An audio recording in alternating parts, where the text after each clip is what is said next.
YouTube. I've started on my next project. It's a World War I trench and machine gun position. It is a German machine gun position. As you can see, got the machine gun right there. Everything, this is all built, besides the wood, out of styrofoam insulation or foam insulation. I use several levels. You can kind of see there's 1, 2, 3 there. This is actually a thinner one. I use this right here for the ground. And then everything else is balsa wood.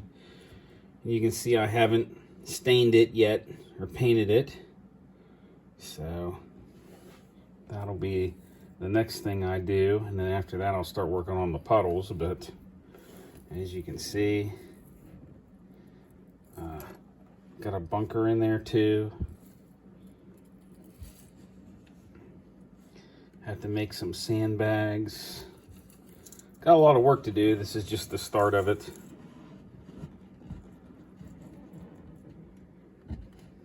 I still have to fill in places, but you can pretty much see where we're going with this.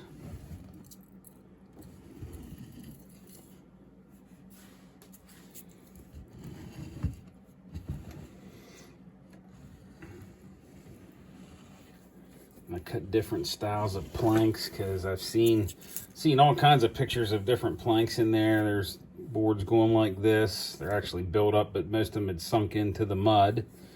And then there are other planks like that, long planks that I'd seen. I actually need to get some more balsa wood so that I can make steps going down into that bunker. But there's also a little step area there where someone can sit.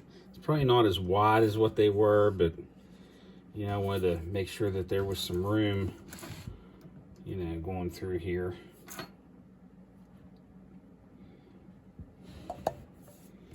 Obviously, that'll look like it was kind of blown out, very war-torn. See, you can see it was built very good, but yet it's starting to fall apart now. But that's what I've got so far, and I'm gonna move on to the next things that I have to do. All right. Okay, so the wood is stained. I just used a walnut stain, a regular stain that you would use on wood. It has nothing really to do with models. It's just woodworking stain. And then I also used some of the Tamiya brown panel liner here and there too, for some of the light spots that you see. You watch some of my other videos, you'll see, you know, the baking clay, and that's what the sandbags are, all baking clay. Form the sandbags and then bake it. Set it your oven to 275 and then put it in once it's ready to go for 15 minutes and bring it out, and this is what you get right here. I've used, let's see. Okay, so the dark earth we used first. All right, and then I lightened it up with the Vallejo thick mud, and the dark earth was the AK. And I put mud splotches here and there because I want it to look like it's running out, like where the sandbags would have fell here and there. Because, you know, this has been around for a while. Still using the puddling. This stuff is okay. I mean, it's good. But I think for this, I probably should have used something else because I'm getting this where when I put it in these creases, it kind of, you got this V look. Kind of goes down in the middle. So I've used other products. I've used the Realistic Resin Water.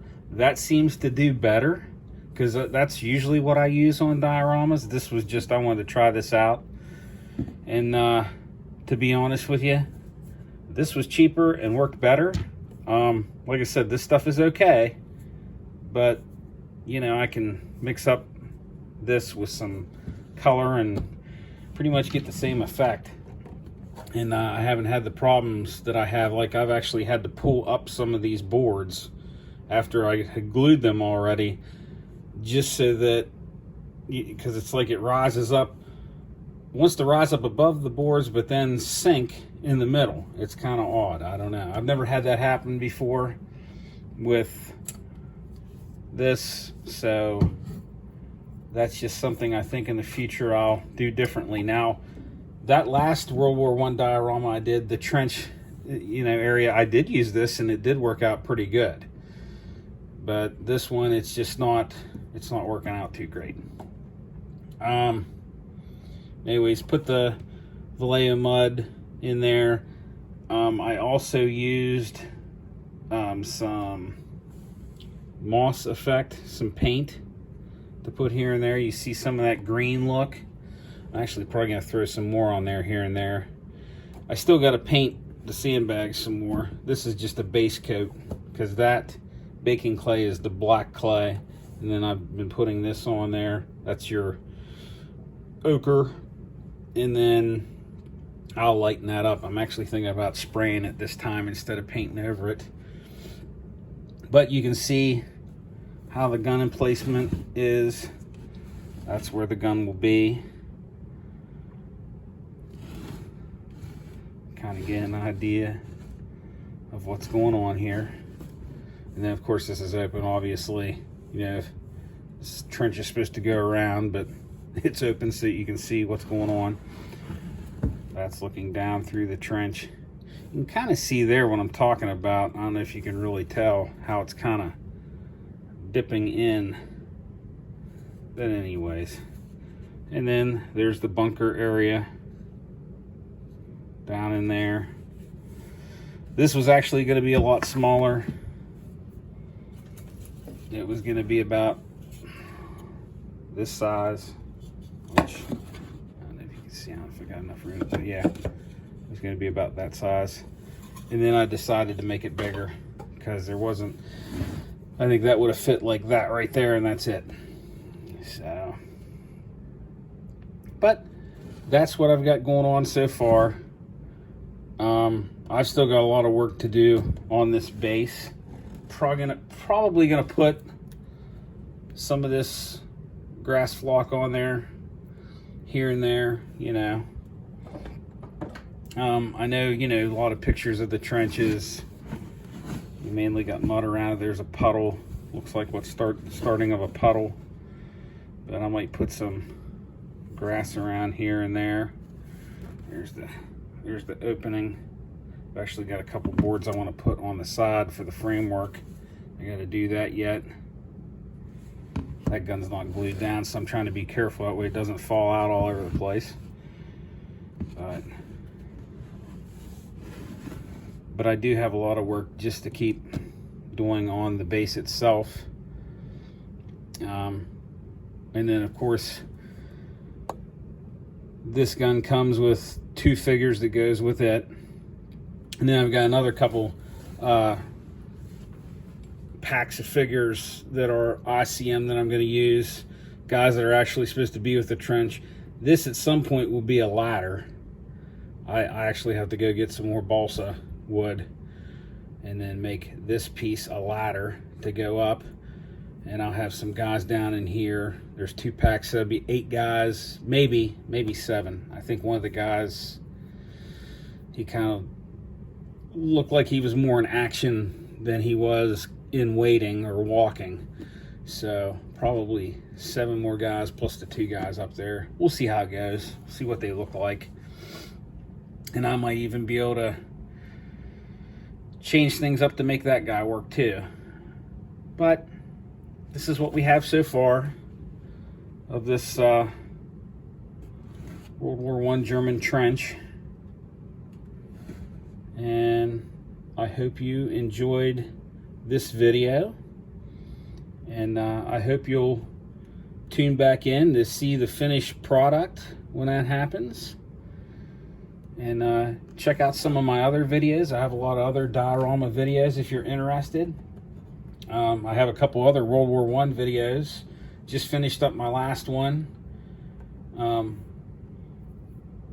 Out of the garden and into the trenches, where the French are coming out from a garden area. There's a wall and they're walking into a German trench position to sneak attack. And then one of my older videos, it's mainly just pictures and music, and that was of Germans attacking a British trench. So check out those. Check out some of my World War II ones and some of my other dioramas.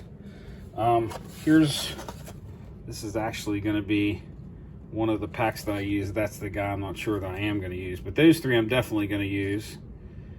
And then I have another pack of guys too that will be used on this. Anyways, check out some of my other videos. If you like, please subscribe. Please like. If you haven't already, thank a veteran. Thank them for their service. And God bless.